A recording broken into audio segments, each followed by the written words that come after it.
Hello everyone, welcome back to my YouTube channel Management by Miss Bushra. So, in today's lecture, we are going to study the various roles of manager given by Henry Mintzberg.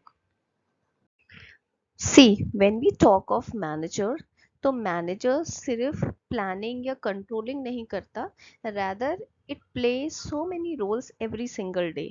ठीक है, तो the roles of manager was given by Henry Mintzberg. He was a very famous management thinker who just studied how managers actually work. ठीक है, so इन्होंने basically ये देखा कि manager का जो जॉब है बहुत ही कॉम्प्लेक्स है, जिसमें इन्हें बहुत सारे लोगों से डीलिंग करनी पड़ती है, बहुत सारे लोगों को हैंडल करना पड़ता है।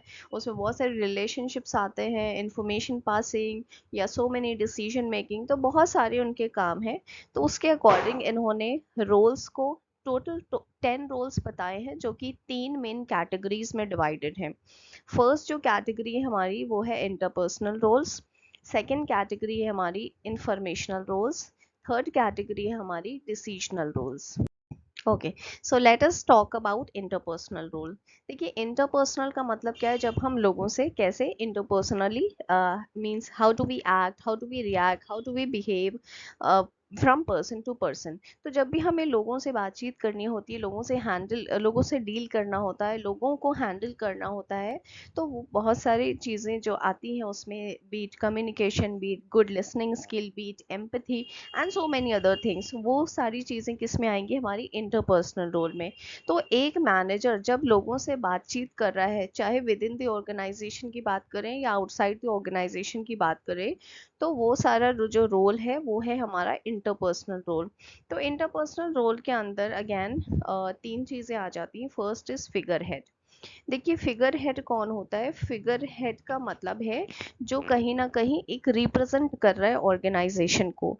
तो जब भी मैनेजर एक ऑर्गेनाइजेशन को रिप्रेजेंट करता है बहुत सारे फॉर्मल इवेंट्स में, ओकेजन्स में या मीटिंग्स में, तब वो एक फिगर हेड का काम कर रहा है। ठीक है, तो बहुत सारे ऑफिशियल इवेंट्स होते हैं, सेरेमोनियल ड्यूटीज परफॉर्म करना होता है, सोशल इवेंट्स में जाना होता है, जहाँ पे वो अपने ऑर्गेनाइजेशन को, जहाँ पे वो अपनी कंपनी को रिप्रेजेंट करता है, तब वो एक फिगर हेड का रोल प्ले कर रहा है।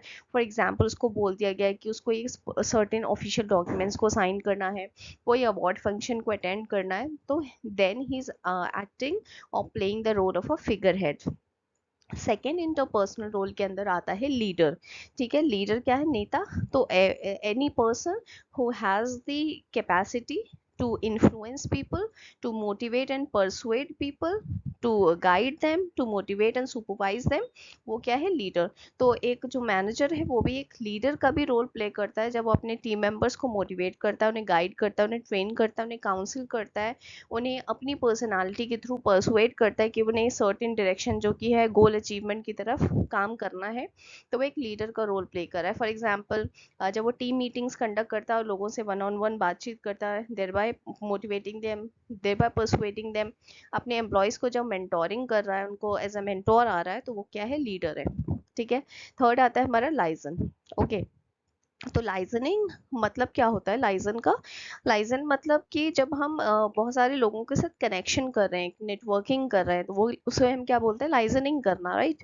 तो जब एक लीडर, सॉरी, जब एक मैनेजर जो है लोगों के साथ कनेक्शन बिल्ड कर रहा है, मे बी स्पेशली आउटसाइडर्स के साथ, आउटसाइड पार्टीज के साथ, जैसे बहुत सारे डिफरेंट क्लाइंट्स के साथ, सप्लायर्स के साथ, पार्टनर्स के साथ, बिजनेस पार्टनर्स के साथ, तो बेसिकली जब ये नेटवर्क ऑफ कॉन्टैक्ट्स को बिल्ड कर रहा है फॉर एक्सचेंजिंग इन्फॉर्मेशन और फॉर वेरियस पर्पस, उनके साथ कोऑर्डिनेट करता है, तब वो लाइजनिंग का काम कर रहा है या लाइजन वाला रोल प्ले कर रहा है। For example, connecting with the other departments और networking with the clients. So these are three roles: figurehead, leader and liaison under interpersonal role.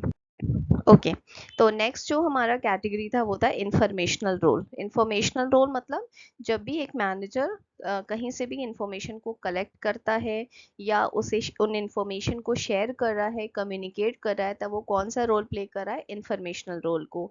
तो इंफॉर्मेशनल रोल के अंदर अगेन वेरियस रोल्स हैं। First आता है हमारा मॉनिटर। तो मॉनिटर क्या होता है? मॉनिटर क्या करता है बेसिकली, जब वो इंफॉर्मेशन को कलेक्ट करके वेरियस इंटरनल और एक्सटर्नल रिसोर्सेज से कलेक्ट कर रहा है और उसको मॉनिटरिंग कर रहा है, तो वो एक मॉनिटर का रोल प्ले कर रहा है। मीन्स आपने बहुत सारी इंफॉर्मेशन को कलेक्ट किया और आप एनालाइज कर रहे हैं ताकि आप आगे का डिसीजन ले पाएँ।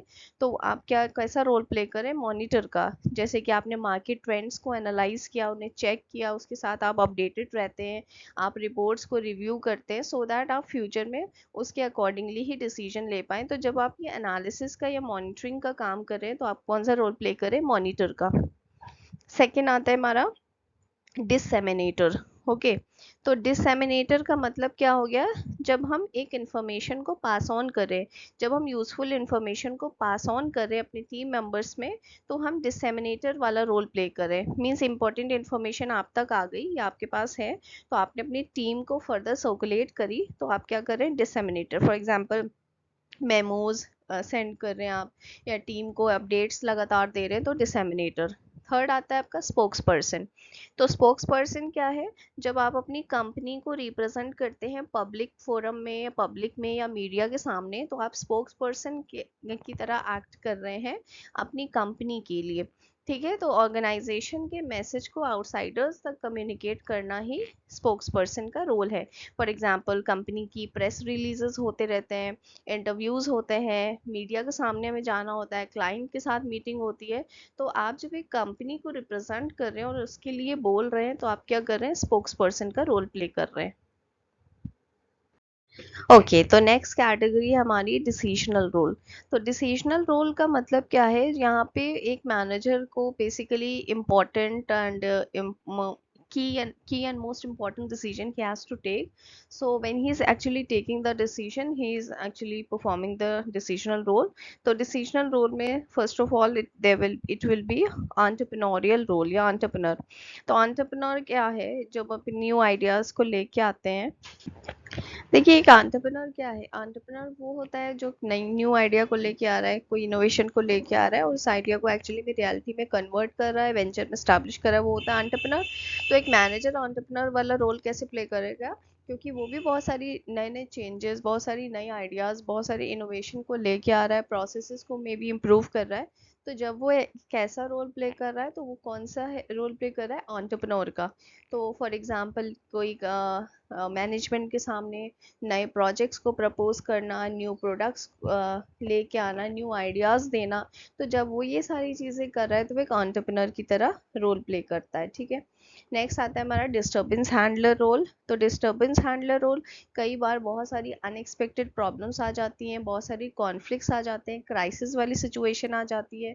तो जब वो ऐसी कॉन्फ्लिक्ट्स या क्राइसिस की सिचुएशन को हैंडल करता है, डिस्प्यूट्स को रिजॉल्व करता है, इमरजेंसीज को मैनेज करता है, तो वो कौन सा रोल प्ले कर रहा है, डिस्टर्बेंस हैंडलर का। Alright, third is resource allocator role. तो रिसोर्स एलोकेटर मतलब आपके पास जो भी रिसोर्सेज है उसका सही एलोकेशन करना। ठीक है, तो जब आपके पास जो भी टाइम है, जो भी कैपिटल या मनी है, या आपके पास जो भी स्टाफ है, तो एक मैनेजर डिसाइड कर रहा है कि किसको कितना कौन सा काम दिया जाए, ये पैसा कहाँ पे लगाया जाए, किस तरीके से उसका एलोकेशन किया जाए। तो जब वो ये काम कर रहा है, तो वो रिसोर्स एलोकेटर का रोल प्ले कर रहा है। फॉर एग्जांपल कि when he is assigning the budget, when he is delegating the task to various people, to various team members, so there he is actually performing the role of a resource allocator. Okay, and the fourth one is negotiator। तो negotiator जो है, organisation में जो different negotiations होती है, वहाँ पे organisation को रिप्रेजेंट कर रहा है। ठीक है, मान लीजिए एक ऑर्गेनाइजेशन में ट्रेड यूनियन है, लेबर अग्रीमेंट्स हैं वेरियस, या कॉन्ट्रैक्ट को लेकर कॉन्ट्रैक्ट नेगोशिएशंस हैं, या डिफरेंट चीज़ें हैं। तो वहाँ पे जब वो सामने बैठ रहा है अदर पार्टी के सामने और नेगोशिएट कर रहा है, तो वहाँ पे वो नेगोशिएटर का रोल प्ले कर रहा है। All right. So we discussed the Henry Mintzberg's managerial roles, which are 10 roles and divided into 3 categories. Let us quickly have a recap on it. First one was interpersonal role, जिसके अंदर figure head, leader और liaison आ जाता है. Informational role, monitor, disseminator, spokesperson आ जाता है. Decisional role में entrepreneur, disturbance handler, resource allocator, negotiator आता है. तो आप ऐसे याद रखना, दैट इज माई ट्रिक। तो इंटरपर्सनल के अंदर FLL, figure head, leader, liaison. Informational के अंदर MDS, monitor, disseminator, spokesperson. And decisional role के अंदर entrepreneur, disturbance handler, resource allocator को, नेगोशिएटर को लिए आप EDRN करके याद रखिएगा, ठीक है। So these were the different Mintzberg's manager roles.